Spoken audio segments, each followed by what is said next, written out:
មករៀនពីការថតបាទការលេងរបស់យើងនៅក្នុងម៉ាស៊ីនបាទលេងហើយយើងថតទុកនៅក្នុងម៉ាស៊ីនបាទអញ្ចឹងយើងចុចប៊ូតុងនេះមកបាទប៊ូតុង record នេះបាទចុចមកហើយយើងលេង piano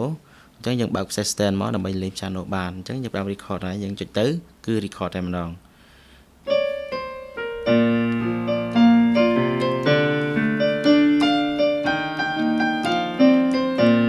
អូខេអញ្ចឹងយើងចុច stop ឡើយនេះមកគឺយើង play នៅកន្លែងហ្នឹងបាទ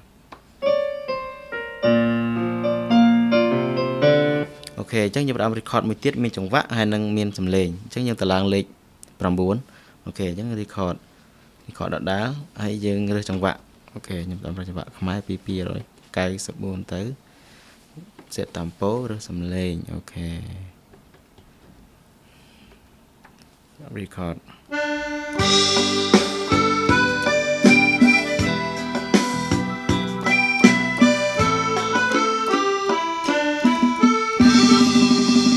អូខេ stop ឡើយនេះ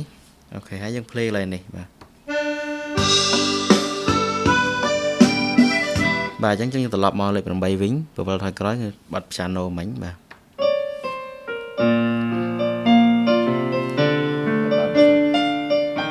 អញ្ចឹងយើងអាចទុកនៅក្នុងនឹងបានយើងបិទម៉ាស៊ីនបើកមកវិញគឺយើងលេងបានបတ်នឹងចាក់បတ်នឹងបានដដែលអូខេអញ្ចឹងយើងចាប់ផ្ដើមចាក់ហើយយើងបើយើងចង់ចាក់បတ်នឹងតែយើងចុច song back នេះប៊ូតុងទី2ខាងនេះបាទអូខេហើយយើងពវល់វាលេខនេះលេខពី1ដល់30គឺលេខចាក់នៅក្នុងម៉ាស៊ីនបាទលេខយើងថតពី031ដល់40អញ្ចឹងមិញខ្ញុំដាក់លេខ8បា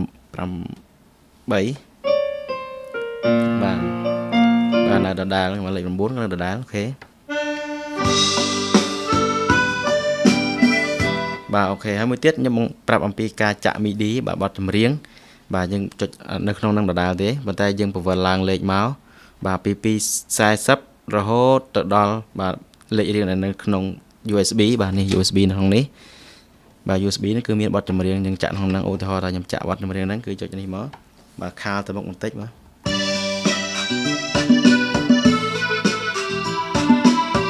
ទយើងថែមបាទយើងចាក់ម្ដងទៀតថែមបាទយើងអាចបត់ MIDI គឺយើងអាចលេងតាមវាក៏បានដែរបាទ